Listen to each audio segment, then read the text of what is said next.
upon their arrival was almost unspeakable. We are all evil in some form or another. I'm not guilty. The dead won't bother you. It's the living you gotta worry about.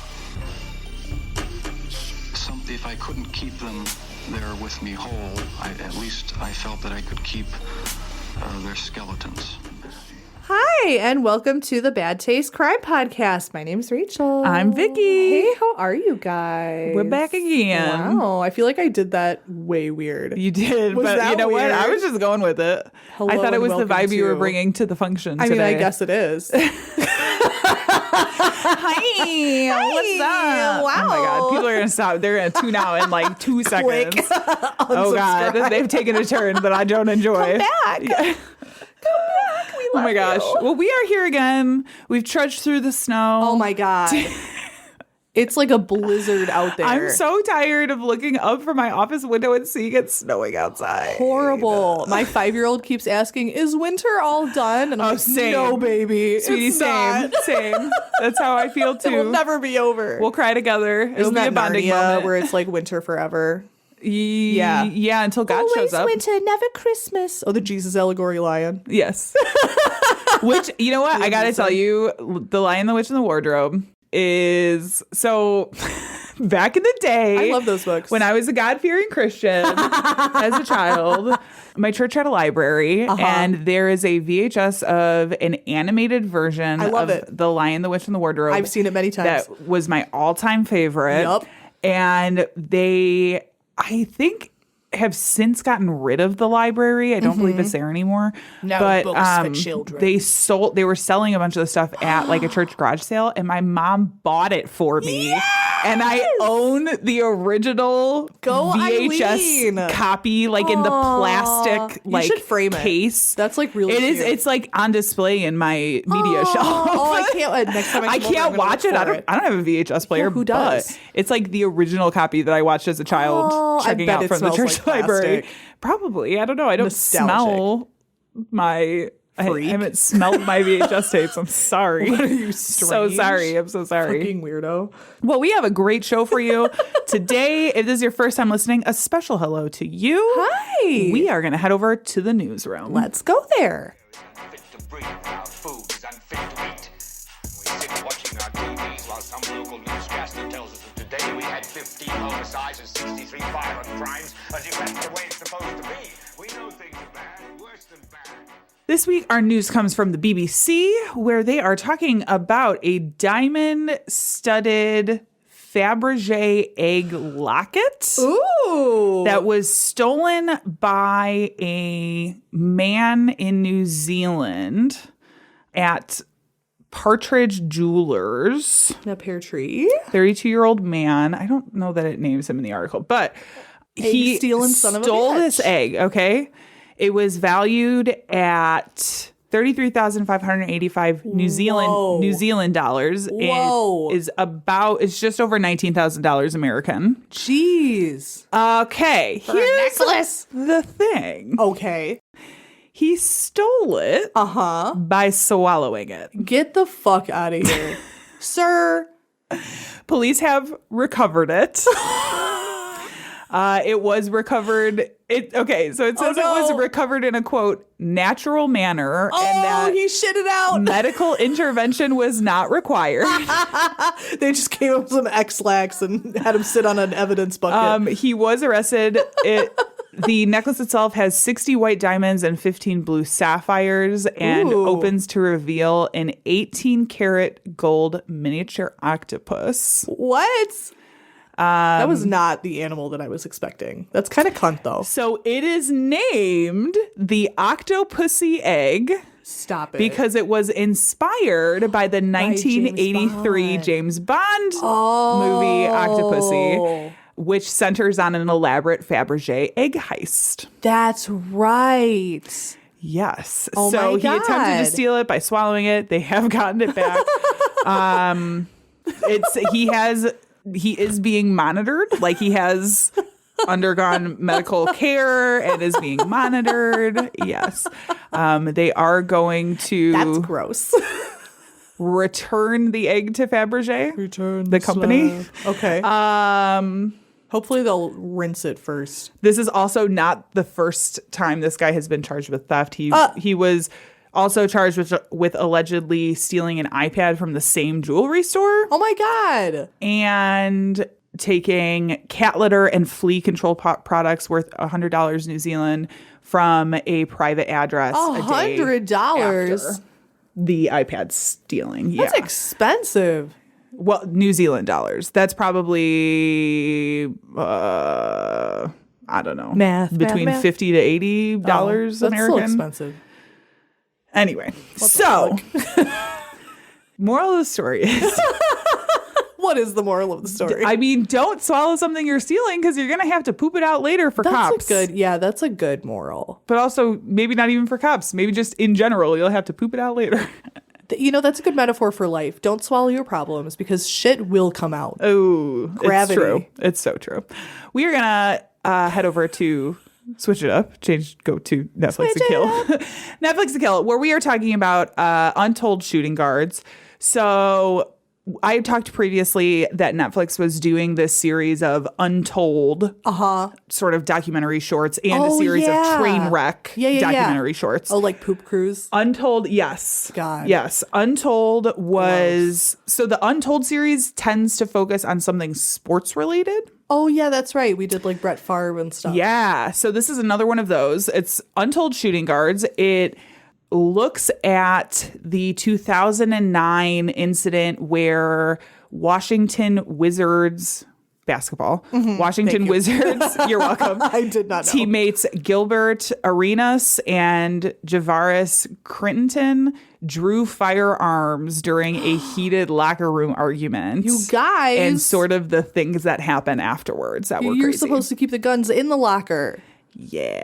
Stupid. Yeah, it's crazy. That is crazy. They talk a lot about the history of these two guys, how they sort of both came to the team. Yeah. There's always this team dynamic that happens, and people take when you're in like a team sport, there are people who tend to take on certain roles like within that team. You know what I'm saying? There's always sort of a leader type. There's somebody who's maybe the more caveman brain, sage like pack. Person, like the wise, teaching sort of personality. Like there's that. So they talk about the team dynamics. I'm the personality hire. And this is definitely one of those that it had to do with sort of a gambling dispute and this sort of machismo, like challenging me. I told you I was going to bring a gun with me and here it fucking is type of thing. Everything that happened to their careers afterwards, because they were both like suspended. I'm pretty sure they were both suspended from the NBA while the investigation was taking place. And then there were like charges filed against some of them. Jeez. And it became a very like, a split second decision sort of ruined everything for a lot of people. That's sad. Yeah. This is definitely one of those crossovers between sports, which I know is not necessarily your favorite topic. Not necessarily. But this one is interesting because of this dispute. I definitely would recommend it. Wow. The Untold series has done a really, really good job. And again, for you specifically, for somebody who like you're not really a sports person, you don't really enjoy it. Yeah, it's like accessible. It's very accessible. That's good. And it is about sports, but oftentimes these Untold documentaries are like, you don't have to be like a sports fan. They're more about the controversy or that's like good. the thing that happened than about like, because a lot of that stuff just goes over my head. Sports, so that's good to know. Yeah, I would definitely check them out. They've done a really, really good job. I will. This is that part of the show where we say content may not be appropriate for all listeners. May not. What are we talking about today, Rachel? We are talking about assassinations or attempted assassinations. Okay. Yeah. Yes. So little of both. Little of both. So assassinations. Assassination is a long word that has the word ass in it twice. Thank you. So there's that. Thank you for that. You're welcome. Fact. The real reason, that's it. That's why I picked it. The real reason I picked this topic, shockingly, has very little to do with our current political climate, which you'd kind of think it would, and everything to do with the political climate from over 2 centuries ago at the twilight of America's first Civil War. I honestly, spoiler alert, Spoiler. I did give some thought to covering one of the attempted assassins on Donald Trump. Yeah. And I was like, I do not want to. There is a big part of me that was like, I do not even want to touch that with a 10-foot pole. Yeah. So we will not be talking about any of that today. No, we will not. Fully. I'd like beautiful. to, but on another podcast. Yeah. Not this one. Not today. I can't handle it. I agree. I agree. That's why I was like, no, it's not about today. And let's be real. Like, there's a lot to choose from. Right. Like, there this sure is. Not an uncommon thing, unfortunately. Sure not. It's sure not. Yeah. I wish it were more common. Okay. Rachel, you might ask, Civil War, assassinations, are you covering the death of Abraham Lincoln? And to that I say, kind of. Yeah. But I'm actually deciding to zero in on a different murder plot, one that was thankfully not successful, as obviously the Lincoln one was. Yes. That's why he's on the penny. Yes. If it had been, our country today might look completely different, for better or worse. Right. Yeah, I agree. Today's assassination is not the famed and mustachioed villain John Wilkes Booth, but instead his friend and co-conspirator Lewis Powell. Okay. I've never even heard of that guy, you might say. I hadn't either. Yeah. Picture Definitely this. not. It was a cold December night, and I had settled in, smacking my weed pen and reading about U.S. I thought you were history. talking about a time in the past, and I was like, God, this sounds It like was in the just right. past. It sounds like this is happening right now. It was because earlier is. in the week. It was is. the past. It This was is a few happening days here. ago. It's December, and it's cold. Why was I reading about U.S. history? IDK. Honestly, the Lincoln assassination, I feel like, is talked about so much in like school and pop Yes. culture. Like it's a big, like Yeah. when you're going there in history, it's like it's like a section. And let's be real, it's even bigger here because Abraham Lincoln was from Illinois. Right. We are the land That's of our Lincoln. dude. Like- I made so many Lincoln crafts Yeah. in school, and I'm sure you did too. He's kind of a big deal in the state of Illinois. He's kind of our guy. He's kind of the guy. He's the a guy. homie. Yeah.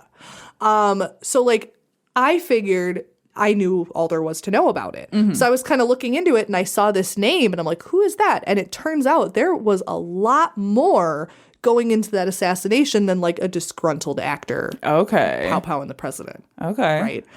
So just in case, let's talk about what is kind of the surface level story of the assassination of Lincoln, kind of the elementary school version of what happened. And then we'll go into what really happened. Okay. The year was 1865, and the play Our American Cousin was performing at the Ford's Theater in Washington, D.C. Right. President Abraham Lincoln, fresh off the heels of the Union's victory, which of course led to the end of the Civil War, was probably feeling quite victorious.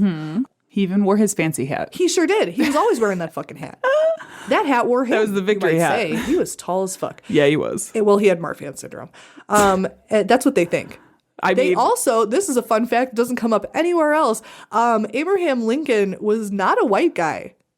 So he was actually, so there is a little known like own ethnic group in America called Melungeon. Okay. So it's like, you know, like Cajun is like a mix of Haitian and Native American and African American and Caribbean American. It's all, and it's its own ethnic group. Yeah. So in the Appalachian Mountains, Melungeon is like a lot of black settlers who had like freed enslavement and had like wound up in that area. The white people who were there and the Native American tribes, that all kind of all of that, like, I don't want to say interbreeding, but like intermarrying and everything created a new ethnic group called Melungeon, and Abraham Lincoln was like 100%. Oh, interesting. So there's some pictures where I look back and I'm like, he kind of looks like an African-American man. Yeah. Like in some, and I'm like, he kind of was. Huh. And that like kind of Interesting. explains like his features a Yeah. lot. Isn't that interesting? Interesting. So now that's something you know. He's also dead. So I didn't know that either. I thought he was still out there. Spoiler alert, the guy in the penny not with us Not alive anymore. anymore. Is he okay? No. Yeah. Dead as hell.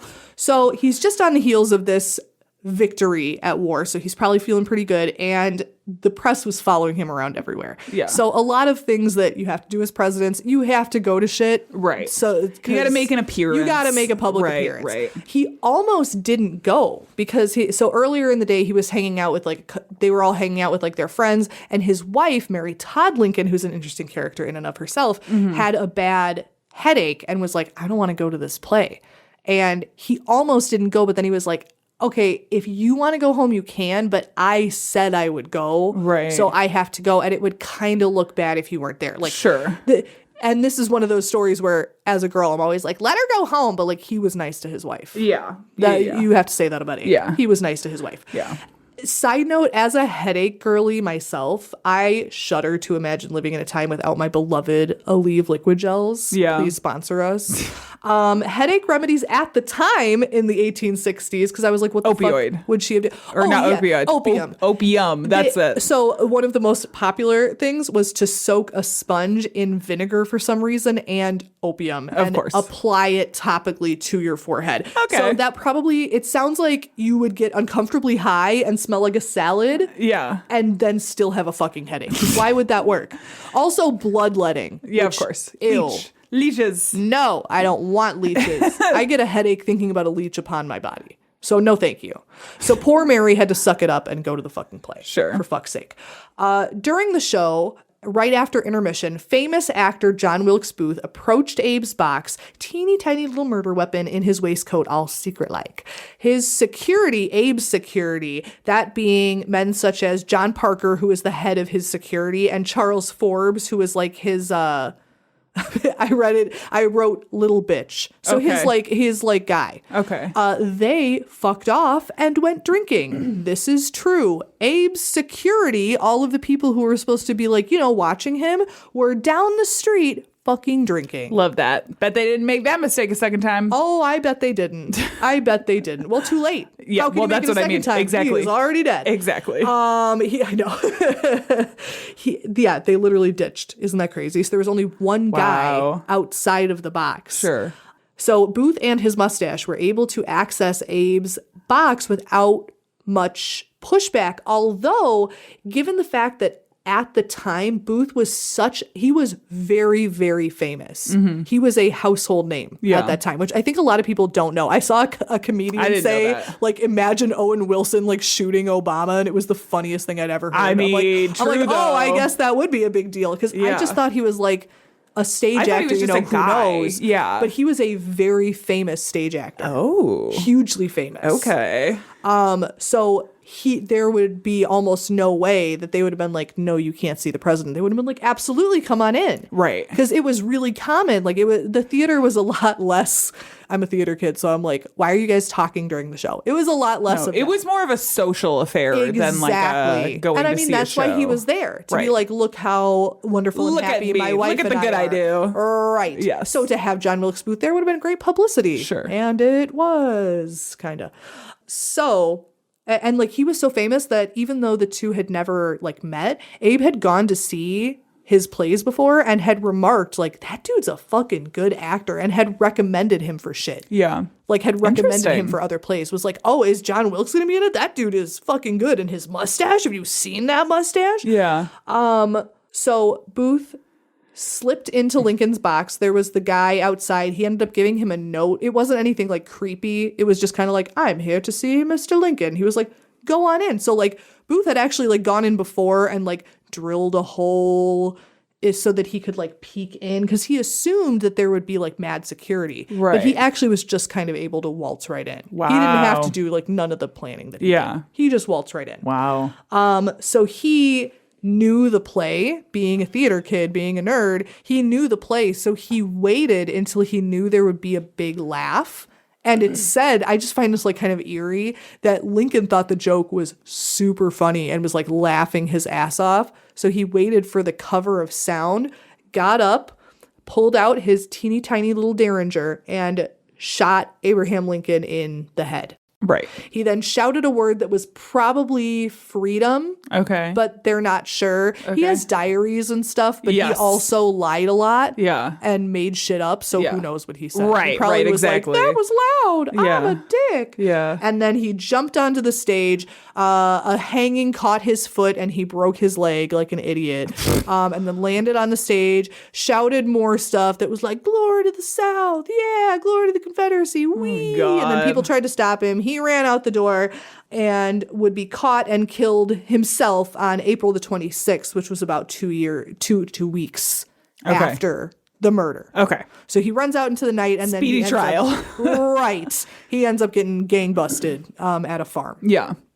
So that's the story we know. Right. But it might surprise you to learn that this gunpowder plot was actually a backup plan. The original plan, forged by Booth and a couple of his besties/cronies, was a lot more complex. And if it had worked out, it would have been fucked up. That does not surprise me, only because we only ever know half of, like, Well, that's the half of thing. history is what they put in textbooks, right? Like, Right.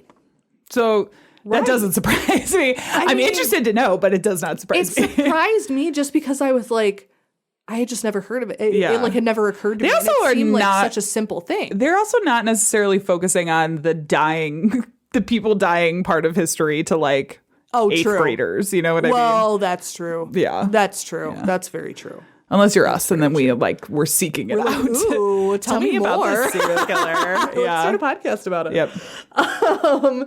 So originally there was like this whole gang of Booth and like some of his friends Okay. who were kind of disgruntled Confederate hoes. Okay. So that was the whole reason, which obviously we know Booth was a Confederate. He had served in the Confederate Army.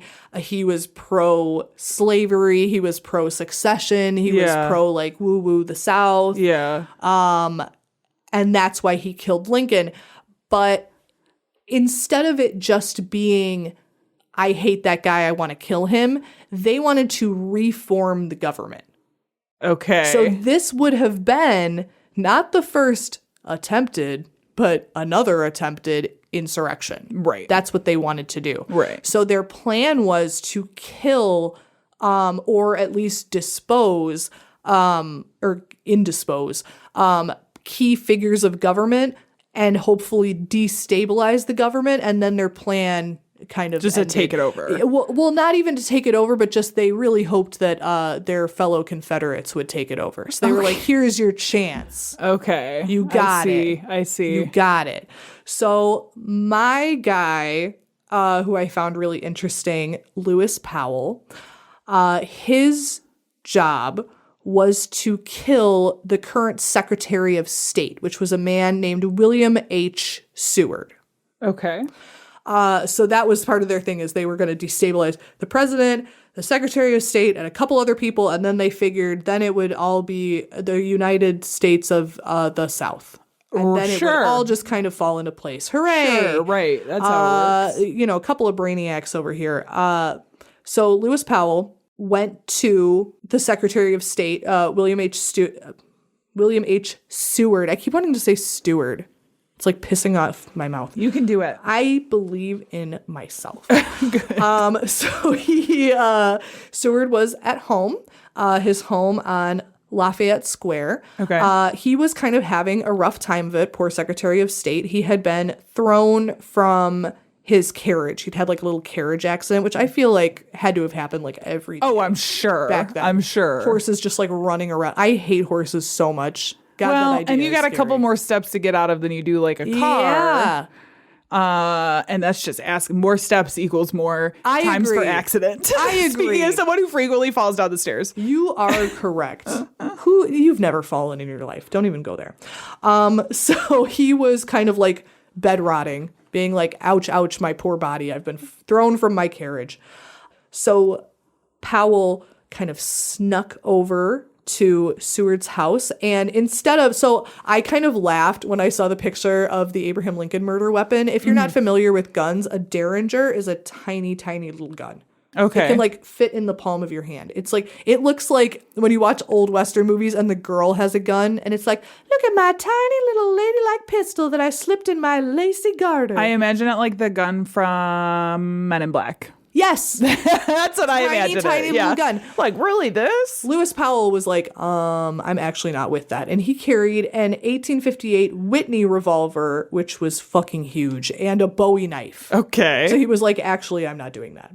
So Seward's butler answered the door, and this is all happening on the same date and during the same time as Booth is entering the Ford's Theater. Oh. This is what I found really interesting about it is this is like a coordinated, correct, supposed to happen at the same time kind of thing. That was what they wanted. They wanted it to be this big destabilizing event for the country. So then they're like, wow, well, none of that shit worked out. I guess we should just be the South. Yeah. Well, that takes so much like planning and coordinating. That's what was surprising. That's crazy. Super surprising. So this is the casualness of the 1800s. All of this is going to sound ridiculous. You're just going to have to bear with me. Okay. Sure. So Lewis Powell told, so this was the Secretary of State's like lead butler, his like maitre d' or whatever. Mm-hmm. So he was like, hello, welcome to the home of the Secretary of State. What can I do you for? And he's like, I was just passing by the doctor in town and he gave me some medicine to give to him. So I have to give it. And he was like, that's great. Give me the medicine. He goes, not so fast, bitch. The doctor told me specifically that I have to show him how to apply it. Because it's like real technical. You probably wouldn't understand. Okay. The maitre d' was probably like, huh? What do you mean? I just imagine him being French. He was not French. But like, I imagine like because he's a maitre d'? Yeah. Is that why? That seems like very like French and girl. gay. I love it. He's like, what do you mean? Oh my God. Sacre bleu. What? I know about medicine, bitch. So he was like, I mean, okay. Yeah. So I'll go ahead upstairs. I'm not even going to come with you. Bye. So man, people were so dumb. Blasé back in the day. Right after a war where people were literally going into people's houses and killing them. Right. Like, maybe they just got so used to being like, come on in. They were like, whatever, fuck. Who cares? Yeah. Just kill me. I don't make enough money at this job anyway. Yeah, probably. So he's like going up the stairs, la la la. And then one of Seward's sons, who was the Assistant Secretary of State, Frederick W. Seward, was like, who are you? And he's like, let me just reiterate. I have some medicine for your dad, and I'd love to give it to him real hard. He's like, that's a weird way to say that. Yeah. Why would you say it like that? So he's like, no, maybe you can come back like tomorrow because he's sleeping. Okay. Like, get out of my house. Yeah. Who are you? And then Seward's daughter, who was like, what is all of this racket? Sure. She probably had a headache and was putting a vinegar opium sponge to her dome and was like, could you guys shut the fuck up? I'm trying to enjoy my opium. I'm literally, please, I'm lost in the sauce. So Fanny, funny name, emerged from his room and said, oh, no, he just woke up. Glad you're here. He just woke up. No problem. How convenient. Yeah. And so now, because the maitre d' had been like, yeah, he's up at the 3rd floor, but hadn't told him like which room. Yeah. Because this was a huge house. Right.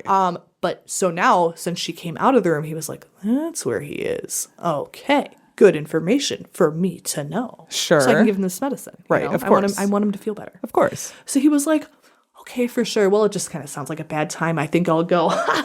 And he like turned back around, tried to, he pointed the gun between Frederick's eyes, the son. Yeah. Fired, and it misfired. Oh, God. Didn't go off. Of course. So he was like, hey, this is why you pack a big gun. Couldn't do this shit with the Derringer. Turns it around, clubs him on the head with it. The maitre d' is like, sacre bleu, murder, and starts raising the alarm. He sees the son get hit in the head. He runs out of the house and is like, everybody, help. Sure.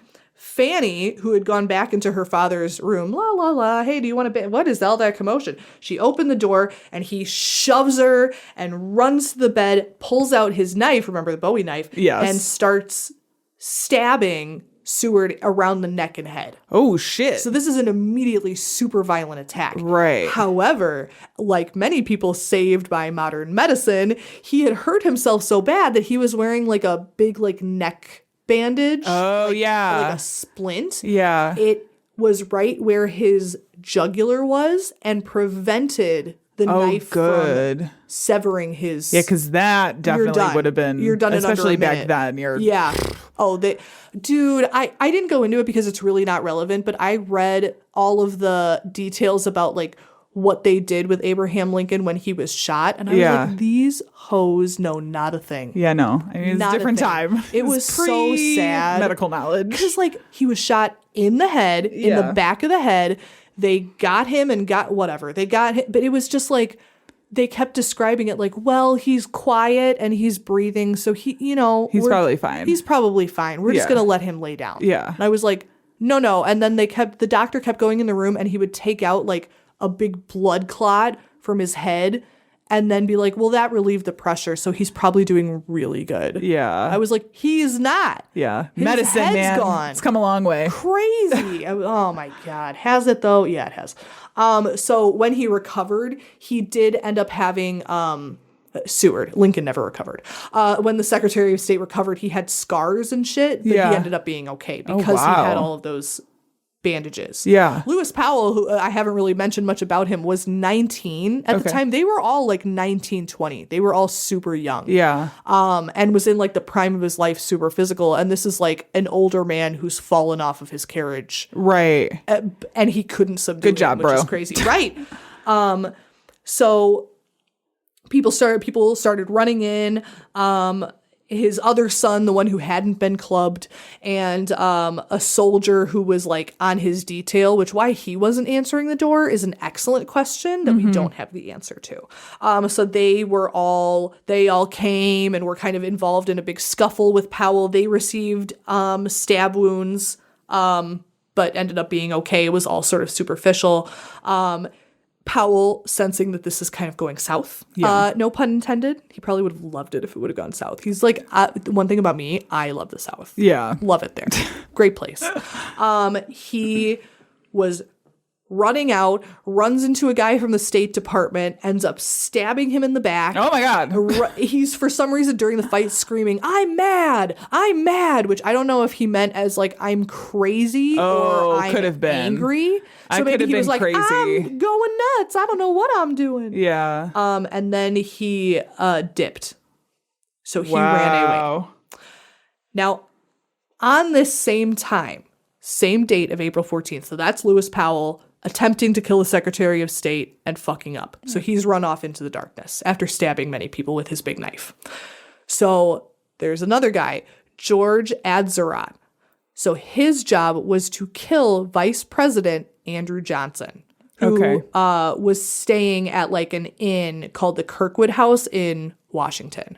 So his plan, pretty straightforward, was, hey, go to the hotel where he's at and shoot him until he is dead. He was like, I can handle that. I got it. Yeah. I got it. No problem. So he actually is kind of clever about it. He ends up renting the room that's like right above Johnson's.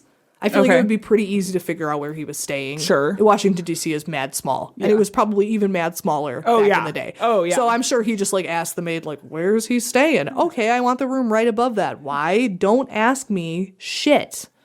Shut up. So then, so on April 14th, right at the same time as the rest of all this stuff is happening, he's like, okay, I've got my gun. I've got my knife. I'm ready. Okay. Ready to do this. Now, what I'm going to do is he's like, I got this master plan. I'm going to go to the hotel bar because Andrew Johnson's been staying here. So I want to know like when he's going to be back because he's not here right now. So I just want to figure that out. So he's like, okay, bartender, over drinks. Let's talk about it. The bartender was like, sure, for sure.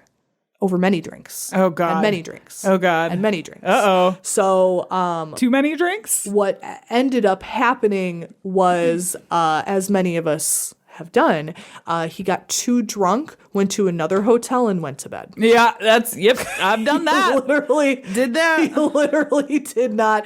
And what's even funnier is earlier that day, John Wilkes Booth, who seemed to be like the man with the plan, he was kind of like, there wasn't like an official leader of their little like hillbilly racist people gang. Yeah. But I think if it would have been him because he was like the famous guy. Sure. You know? Sure. He had even gone and like left a note for Andrew Johnson, was like, hey, like, don't want to disturb you. Are you at home? What time are you thinking of being home? So he was like, hey, no, but so I almost wonder if he was a little worried. Like, is this guy going to be drunk and forget what we're supposed to be doing? Let me make sure that he's here. But it just didn't pan out. Okay. So then, so back to Booth. He's just killed the president. Okay. He's fleeing the Ford's Theater. Sure. He crosses, there's a big bridge in Washington, D.C. that takes you like to Maryland. Okay. So he went there. And again, this is just people not paying attention. They had rules about like the bridges you weren't supposed to cross after 9 p.m., but he was such like a slippery biscuit that he was like, I'm supposed to be everywhere because I'm very handsome and famous. And he was like, my mistake. Right. Please have fun in Maryland. Yeah. Here's your complimentary tote bag. Then Harold, the drunk guy, was able to also make it across, and they eventually rendezvoused.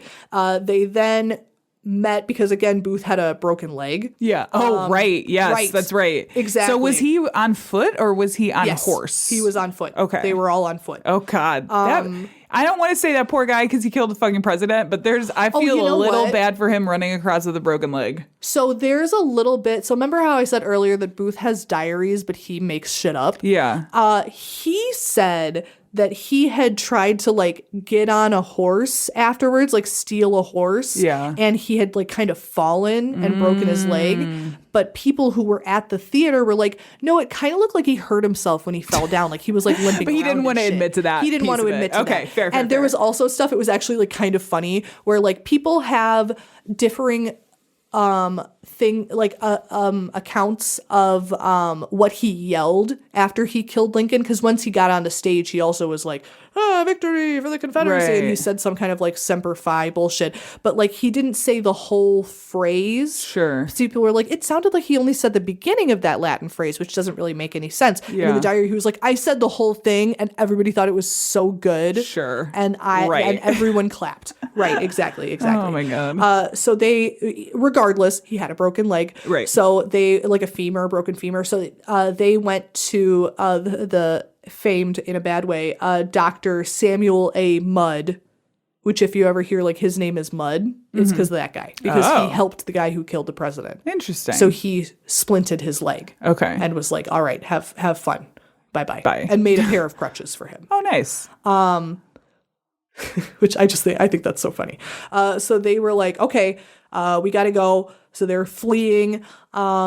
They were kind of going from like Confederate sympathizer to Confederate sympathizer. So they went to this one area, and then they were in the Zacchaeus Swamp for 5 days until they could finally cross the Potomac River. And everywhere they went, they weren't necessarily telling them like, hey, we just killed the president, but they were like, we don't like that guy, and we do like the Confederacy. So that's how they were able to find Sure. people to help. Right. This was obviously ramping up as in this like about a week time they're escaping. This is ramping up to be this enormous manhunt, as you can imagine. This is a huge, big fucking deal. So there is already not only federal troops, but mobs of civilians who know that he did it, who are looking for him. Yeah. So they are being chased to fuck.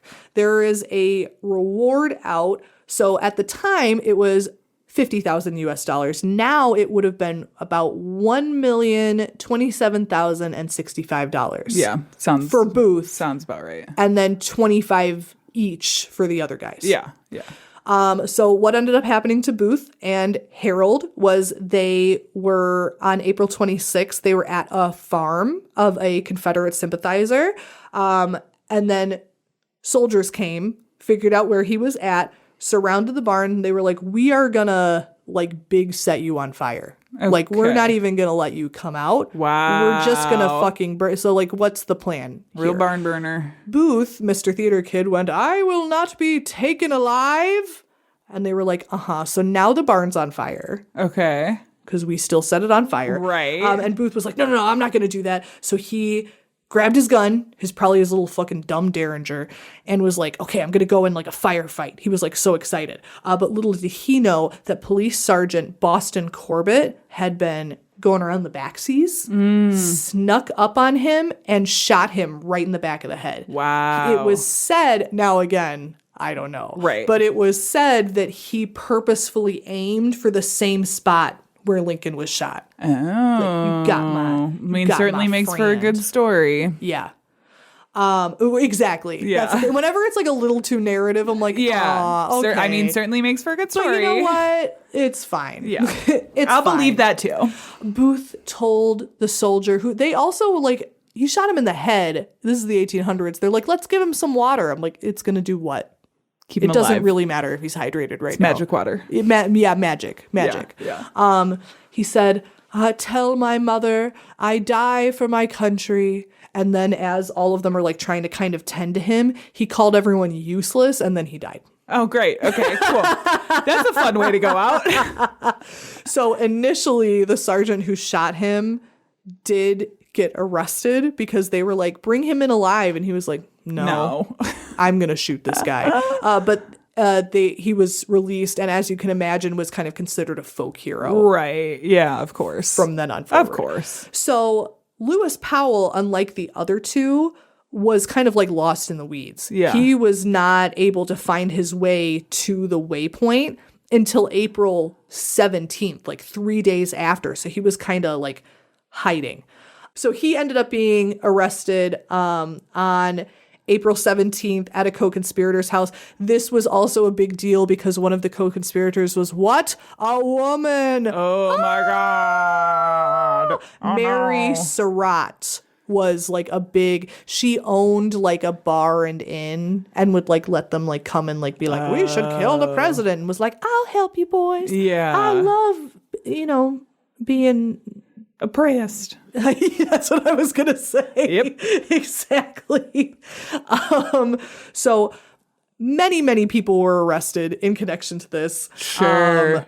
It's like a big long list. Like to the person who like apparently was the owner of the horse that Booth stole and said he broke his leg on and didn't. Like they really wanted to just get everybody in jail. Sure. And mostly dead. I have a little picture. This is the execution of Lewis Powell, Mary Surratt, David Harold, and George Azarat. Okay. Actually, see. I know it's little tiny. All of these hanging people. Okay. Isn't that crazy? Like that's the actual scaffold and This stuff. is very old-timey. It was a 7-week trial, and over 366 people testified. Because I mean, you can imagine all the people at the theater. That's a lot of people too, yeah. To testify, Yeah. almost 400 people. Oh my God, what a drag. They really wanted to make sure they got that guy. And like this is fast because the assassination was April 14th. By June 30th, all defendants were found guilty. Wow. So Yeah. everybody was found guilty of something. Okay. As I just showed you, Mary, Lewis Powell, David Harold, and George Azarat were sentenced to death by hanging. Everybody, most of the main people, including the bartender, or the doctor, Samuel Mudd, whose name is Mudd forever, were sentenced to life in prison. So even just for Okay. splinting his leg, he got life in prison. I'm not saying it's wrong, but like that's crazy. wild. That's crazy. Which is pretty crazy. So the 4 main conspirators who I just mentioned were all hanged in the Old Arsenal Penitentiary on July 7th. To her fame, Mary Surratt was the first woman officially executed by the United States government, Oh, wow. which is pretty crazy. I mean, go women, I guess. Support women's wrongs. I just found it so interesting that, like, I feel like in school it's just like this guy was an actor and he liked slavery. Yeah. So he killed the president at the Yeah. end. I had no idea it was like I didn't this whole know it was subplot. like right, this whole thing. Now, was it a smart, well thought out subplot? No. Yeah. No, Yeah. government's kind of complicated, Right. and you can't just assume that someone will step up and be like, you know what? I love slavery. Let's have more of that. Yeah. What's the point? So it was dumb, but it was very interesting to know that there was this whole plot behind the scenes that like we never really knew about. Yeah. Using the royal we. Yeah. Some of you probably know about. Right. Yeah. No. Yep. But that was the unexpectedly long-winded plot to re-Confederate America Wow. that did not fucking work. Interesting. The end.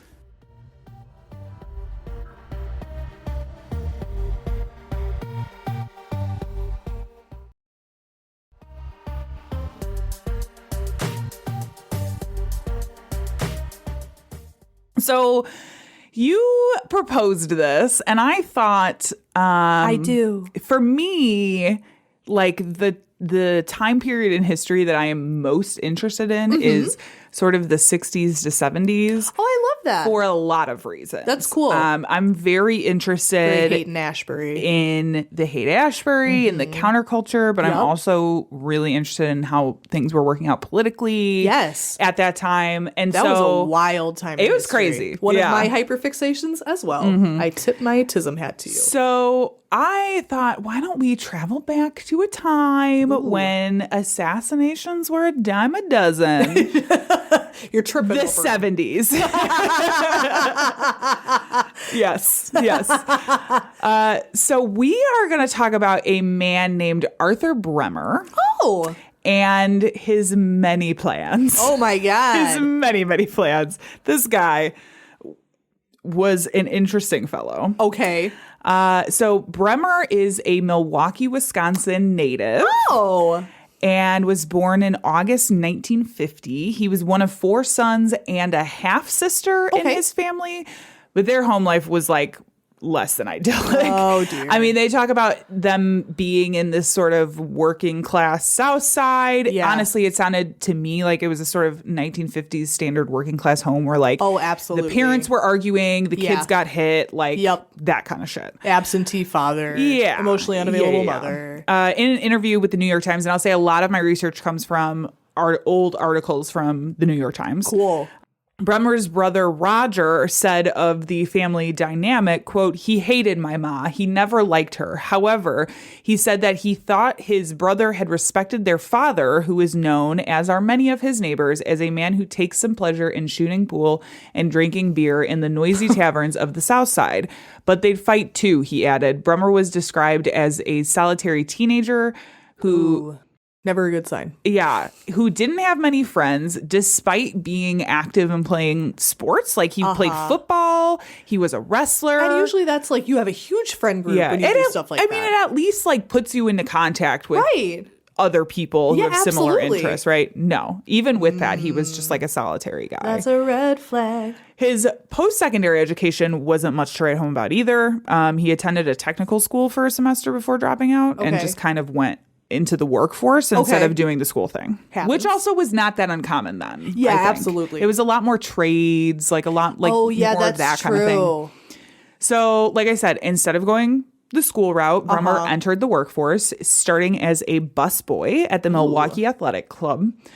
Unfortunately, after a few years of service there, Bremer was demoted and banished to the kitchen because customers were complaining about the weird guy who talked to himself and marched around the dining room in time to like the music that was playing in the speakers. Oh no. They're just like there for a nice meal and he's just like, you know. That's weird. Yeah. That's concerning. So to they me. put him in the kitchen. Yeah, they're like, go you know back where what? nobody can see. What is it you. with Tina?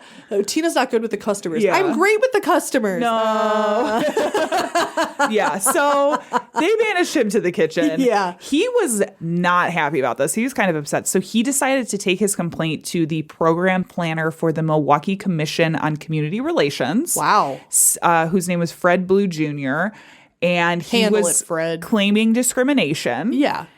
And Fred Blue Jr. investigated his claim and dismissed it. Okay. In his He write-up, was like, to be fair, bro, you were talking to yourself and being fucking weird. in his write-up of the investigation, he said, quote, Mr. Brummer is a young man who is rather withdrawn, appears to bottle up anger, but will sometimes let it go. I assess him as bordering on paranoia, at the same time conscientious in doing his job. He has little communication with his family, very much needs a friend, also professional help. In talking with him, suggested that if there are times he would like to talk, to come to my office or call me, end quote. This is again from the New York Times. So even in his... They were like, this guy needs help. This is like not long after high school, Yeah. right? So he's still younger. Right. And he's just like, yeah, Yikes. I need help. I need to help this guy.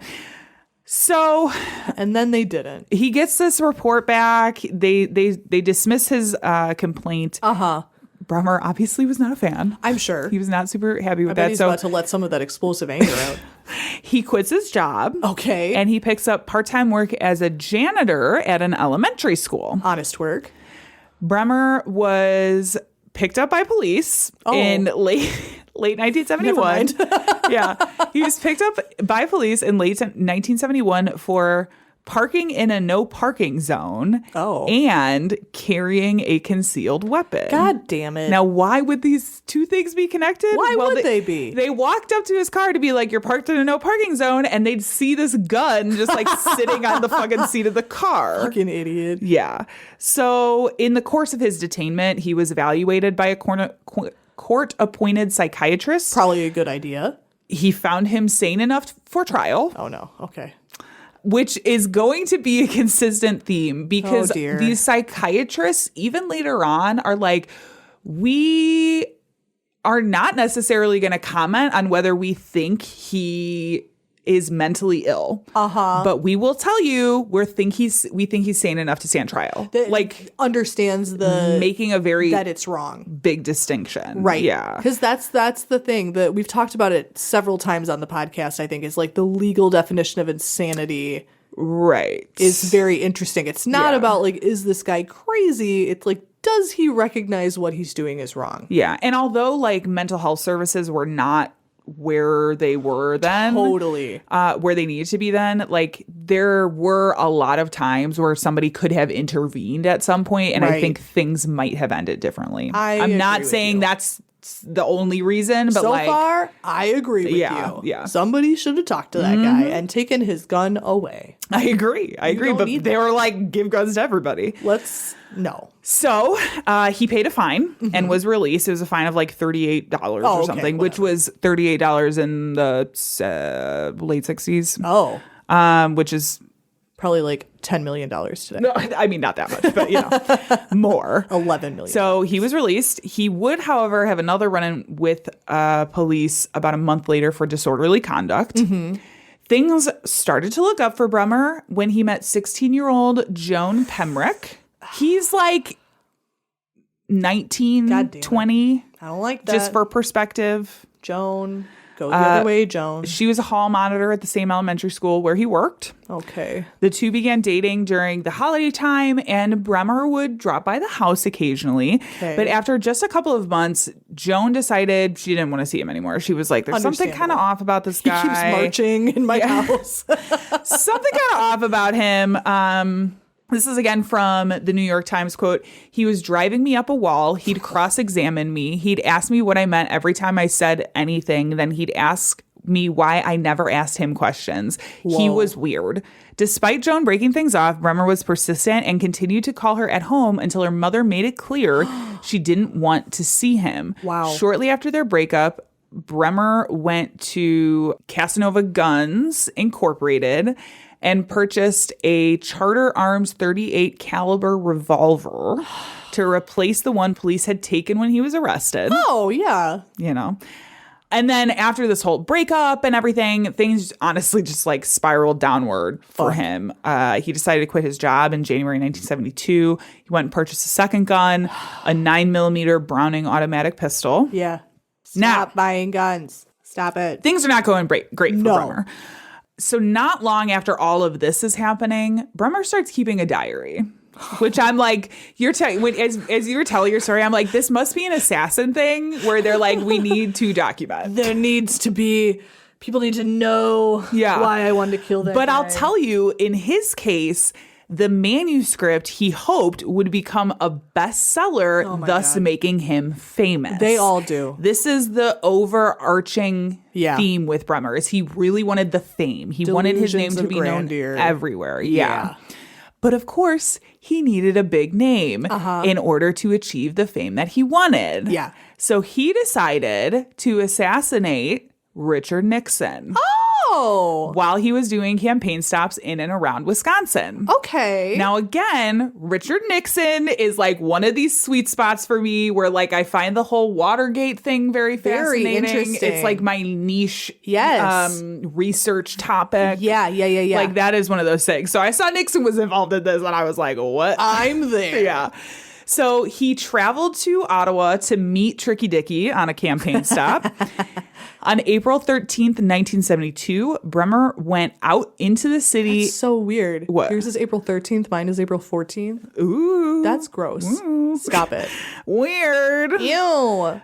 So Bremer went out into the city in a suit with a Vote Republican sticker on it with the intent to Ew. kill Richard Nixon. But as detailed in his diary and in the New York Times, he felt like security was far too tight and he wasn't able to get close enough to pull his revolver out. Okay. This is from his diary. He said, quote, "He passed me 6 times and he's still alive." In a different entry, he said, quote, "Just another goddamn failure. I may werewolf now, changed to a wild man. I'm tired of writing about what I failed to do. I'm traveling around like a hobo and nothing has happened. Can't kill Nixie boy if you can't get close to him. Wow. Again and again, I am as important as the start of World War II. This will be among the best read pages since the scrolls in those caves." Oh my quote. God, dude. Yeah. Shut up. Yeah, he's like, I'm important, but can't kill Listen. Nixie boy if you can't get close enough. We all don't like Nixon, but must we kill? Must we? So he gets his sort of opportunity, doesn't Yeah, it's not can't panning out manage for him. it. He's like, fuck, this sucks. Yeah. Takes a 10-day break Okay. from writing in his diary. You know what? Mental health break. We love that. We love the self-care. When he picks it back up, his intention is now focused on somebody else. Oh. Alabama governor and Democratic presidential candidate George Wallace. Oh, okay. Now, Wallace, I don't know if you're familiar with He sounds really familiar. George Wallace at all. So he was the longest serving governor in Alabama state history. Oh, wow. And the longest serving governor from the Democratic Party. Wow. Which sounds great until you remember that he's from Alabama. Fuck. And he was a big time segregationist. God damn it. Although he did soften on this position by the late 70s. Soften this dick. But like he was pro Jim Crow Ew. during civil rights. He gave this, you might remember, I'm sure you've seen the video of this. He had this 1963 inaugural address where he says the now famous line, segregation now, segregation tomorrow, segregation forever. That's George why Wallace. I know who the fuck that guy. Kind of a piece of shit. Okay, we're off on a Like, bad start. I do not feel sorry for this guy at all. Yeah. So this I'm like, is oh, this is attempted assassinations? Bummer. So this is who he goes after. Now, according to Bremer's diary, he was watching the movie A Clockwork Orange. Oh, boy. When he changed his mind to focus on Wallace, even though he internally was not convinced that he was a big enough target. He was like, I mean, it's like this better gonna than get me nothing. in the papers? Yeah. Who will So read this my is manifesto? what he says in his diary about it. Quote, "I would have done better for myself to kill the old G-man Hoover. In death, he lays with presidents. Hoover, however, got buried in Bama for being great. He, Wallace, certainly won't be buried with the snobs in Washington. I won't even rate a TV interrobation in Russia or Europe when the news breaks. They never heard of Wallace. If something big and nom flares up, I'll end up on the bottom of the first page in America. You know, a storm in some country we never heard of kills 10,000 people. Big deal. Pass the beer and what's on TV tonight?" Wow, dude. This guy's fucking nuts. He's something. Yeah. Wow. I include a lot of the diary entries because it's things like it's this. so funny.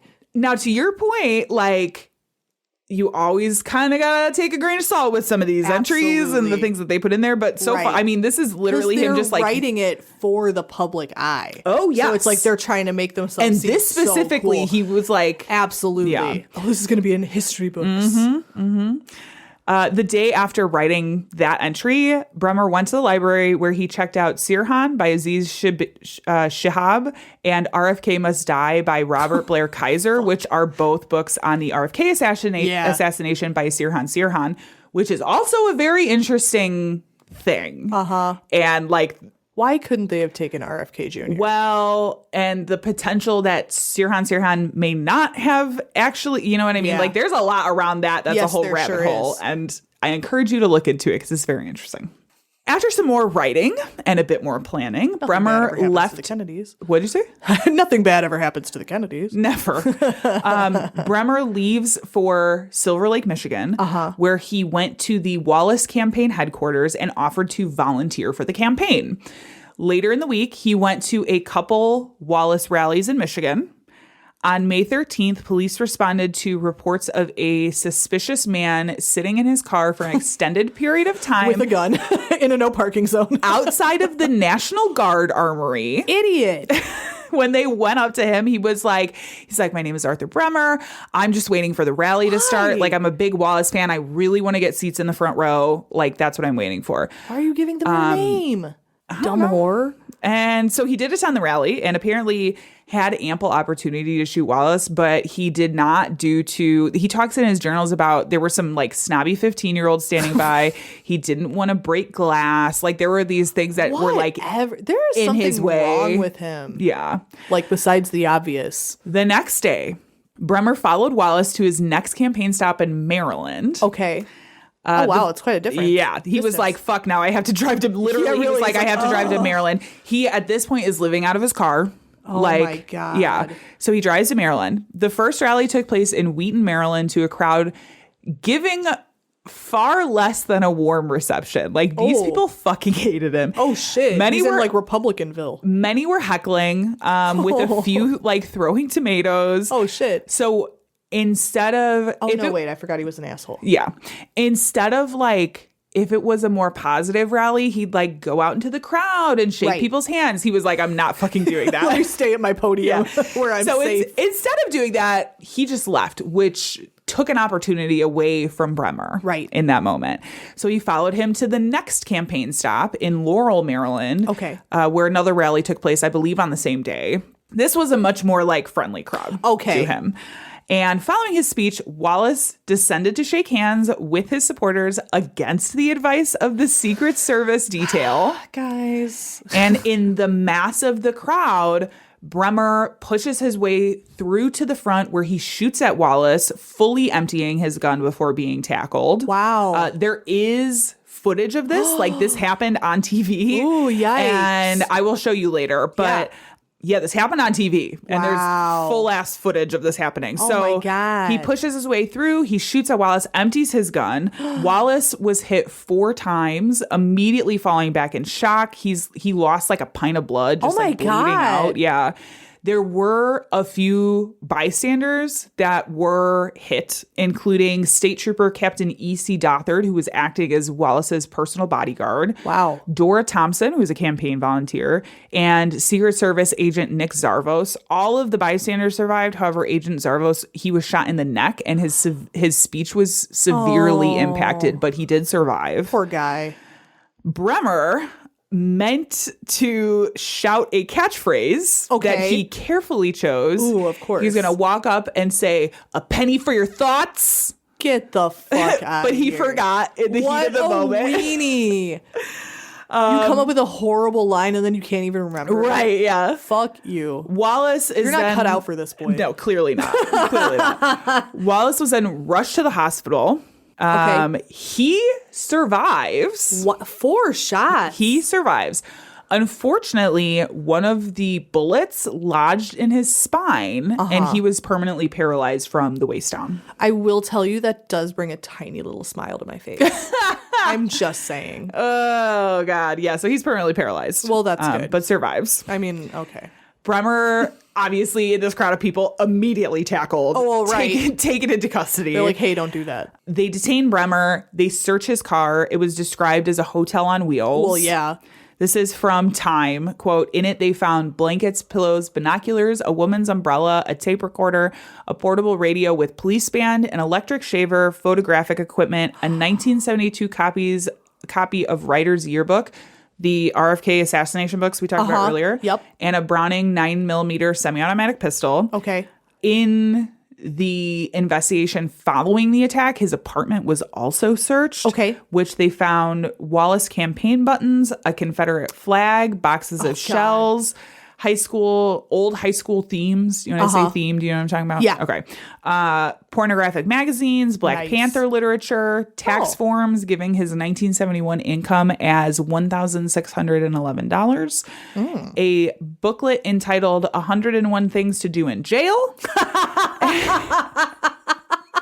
And various newspaper clippings, including one on the difficulty of providing security for campaigning politicians. Me when I'm innocent. 101 things to do in jail. Stop it right now. Thumbing through this casually for later, just in case. Just some light reading. Got it at the airport. Yeah. They also obviously found notebooks containing like random notes and scribbles about things. Later report. This is so fucking standard. I love it. Later reports claim that Nixon, who will show up in our story a second time, plotted with political operative E. Howard Hunt, who does come up later in the whole Watergate situation. Yeah, I know who that is. To secretly break into Bremer's apartment and plant campaign literature for rival candidate George McGovern. What? Because he was like, let's get the McGovern stuff in there. They'll link it to Democrats and to McGovern's campaign. Yo, Nixon is the sneakiest motherfucker. It's like, goddamn, he was trying to frame everybody. I love so much the idea of like Nixon sitting at home, like, I don't know, eating a Charleston chew, and people are like, oh my God, this horrible thing has happened. A political guy, that guy just got shot 4 times, and he's like, everybody else is like, oh my God, and he's like, oh, fortuitous. Yeah. Now what if maybe I can put my plan in action? Yeah. Let me finish my Charleston chew. Aroo. Yeah. So he was like, let's get over there and plant this McGovern shit. But like immediately after this happened, because federal government, the FBI went over there. The FBI went to the apartment to secure it immediately. And so they couldn't get in. Yeah, they couldn't get in. By the time they went to go do that, they couldn't get in. Dang. I know. That's just like, funny. What the fuck, Nixon? That shouldn't be surprising. So he's popping up out of nowhere doing some like shit. every crime, I'm just imagining like a little old lady gets mugged on the corner and they're like throwing like like papers on her. Yes, yeah. Tell them the burglar voted for my opponent.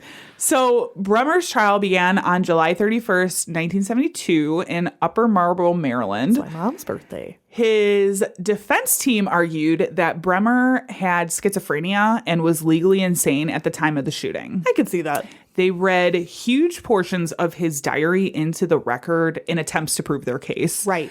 The prosecution, of course, had their own psychiatrist, of course, who claimed that Bremer was probably sane during the attack, although all 3 presented at trial did admit he was a schizoid personality and mentally ill. Yeah. Although not extreme enough to not understand his conduct. Right. That's where that line was drawn, where they're like, yeah, he needs help, but like he knew what he was doing at the time that this was happening. Which is very interesting. It is. But frankly, he has all these journals where he's planning his fucking assassinations. Right. And it's hard to say, I didn't know what I was doing when you literally planned it out. Yeah. That's the thing. I don't, I don't necessarily agree with the way that it's set up. But I agree that this they weren't wrong to not go with it. So, you know what I mean? Right. But then he should have been institutionalized and not like... Anyway. That's a different podcast. Yes. Yeah.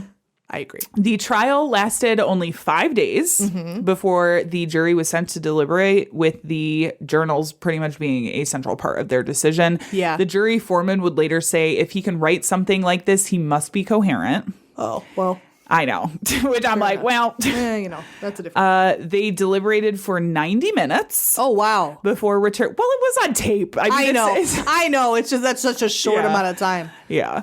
90 seconds. They deliberated turned around, for came right back. 90 minutes before returning a guilty verdict on 4 counts of assault with intent to murder, 4 counts of use of a handgun during a crime of violence, and unlawful transportation of a handgun because he crossed state lines.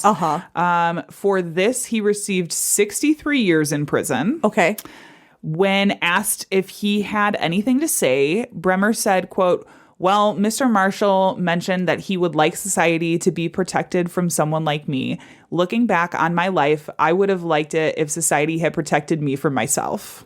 Aww. That's all I have to say at this time. That's kind of Which sad. kind of breaks my heart Me a little too. bit. It's like, wow, goddamn. He really and that's the thing. He needed help. Yeah. I'm not saying That's where I land on it because I'm just He needed like, help. and again, like there were opportunities for people to be like, maybe we need to give you these resources. Yeah. Again, different time. Right. The whole mental health thing was viewed very differently in the 70s. we're not victim like, blaming. It's just like Yeah. there weren't. Yeah. it's Society really really sad. fucked him on this one. But I back when you said when he was working at that place and the guy who evaluated him was like, he really needs a friend. That like broke my little heart. I know. That makes me sad. Yeah. So, a few months and one appeal later, Bremer's sentence was reduced from 63 to 53 years. Now, there were a few interesting things that came to light during the trial and that like happened in the aftermath of him being arrested and being sentenced to all this other stuff. First, Bremer claimed that the portion of the journals that was presented at trial was only half of his writings. He's like, you didn't even get the best bits. In his journal, he wrote, quote, "Hey world, come here. I want to talk to you. If I don't kill myself, I want you to pay through the nose, ears, and belly button for the beginning of this manuscript. The first pages are hidden and will preserve a long time. If you don't pay me for them, I got no reason to turn them over. Understand, punk?" Oh my God, dude. He's so lame. Now, he wasn't lying. Yeah. They do eventually find this portion of the journal in a suitcase wrapped in plastic and stashed in a viaduct. He's got problems. Yeah. These writings are how they found out about his earlier plans to kill Nixon. Like that was all included in these writings. See. And other fantasies about killing other people who had wronged him in some way. The portions that were used during trial were published as a book in 1973 called An Assassin's Diary. Wallace himself continued on in politics following the attack. Like I said, Bummer. He was the longest serving governor in Alabama, and that continued after he was attacked. So he was elected the governor of Alabama 2 more times, serving until 1982. And then Wallace died in September 1998. Bremer was remanded into custody at the Maryland Correctional Institution. Although in the very beginning of his detention, he had just like got into a bunch of fights, like in the very beginning, got a ton of time in solitary. It seems after a little bit, things sort of chilled out for him. After there's even one employee who described him as compliant and unobtrusive. Oh, okay. Now, unfortunately, Bremer declined any mental health evaluations or treatment. And during later parole hearings, there was psychological testing that would deem him a risky release. Yeah. Bremer, however, served 35 years of his sentence before being released on parole in November 2007, which required electronic monitoring, a requirement to stay away from like politicians, elected officials, potential, people campaigning, whatever. He completed his parole, was released as a free man on May 15th, 2025. The day before my birthday. May 15th. This year. This 2025. 2025? Yeah. What? Exactly 53 years to the day of him shooting Wallace. Why would they let him go? He served his time. That's stupid. He served his time. He did his parole. He didn't have any parole violations. He's a free man. Wow. Yeah. That's trash. Yeah. Now, I will say, if any of this sounds familiar to you at all, you were either alive when it happened, which is all I'm saying, Old. or you might have caught some references to him, to Arthur Bremer, in popular media. He was the inspiration for various plays and movies, right? Yeah. Including being referenced in the popular film Forrest Gump. Oh. However, probably the most well-known of these references is likely the 1976 film Taxi Driver. Yeah. Although I was thinking about that. I've never seen this movie. Bremer and his journals were the inspiration for a character in the film named Travis Bickle, as played by Robert De Niro. Yep. Inspired by Bremer. Yep. This is also significant because Taxi Driver would serve as inspiration for the later assassination attempt on Ronald Reagan by John Hinckley Jr. Another one that I wish could go in the assassinations folder and Yes. not attempted assassinations folder. You can still buy paintings from him. And John Hinckley Jr. said he thought the assassination would impress Jodie Foster, who appeared in the film. It appeared in the film Taxi As a child prostitute. Just like a weird assassination circle. Very weird. Like a very weird one. Yes. That's freaky deepy. But yeah, that's the story of Arthur Bremer. He, as far as I'm Whoa. aware, is living happily, quiet life in Maryland. I don't think he's left the state. He's just out there hanging out. What the fuck? That's a crazy story. That's girl. crazy, isn't it? That's crazy. That was a good one. Thank you. I don't have to tell you things are bad. Everybody knows things are bad. It's a depression. Everybody's out of work or scared of losing their job. The dollar buys a nickel's worth. Banks are going bust. All right, folks, that has been our episode. Yes. That was so much fun. That was a good one. A little bit of history sometimes. Yeah. Do you have any final thoughts before we finish out? Taxi Driver's a weird movie. I need to watch it. I feel like people have suggested it to me. I think for this reason, like the fact that it's based off of Arthur Bremer and like. And that's so funny. You said Forrest Gump. I was thinking about Forrest Gump because there is a part where they talk about it because he talks about somebody shooting RFK.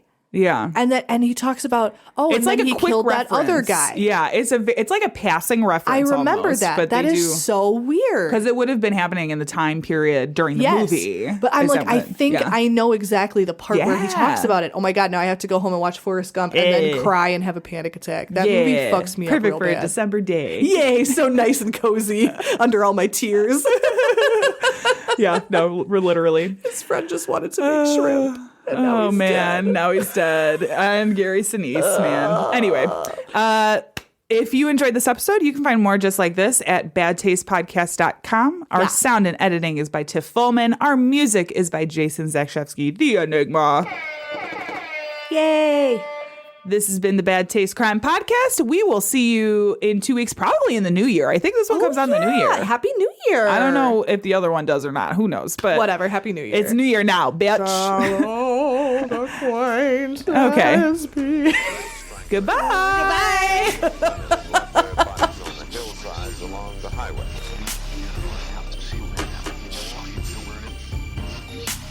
It was as if a wave of evil washed over this town. We are all evil in some form or another. My voice cracked. Yeah, it did. That was so cute. Oh, no. I'm hitting puberty. Congratulations.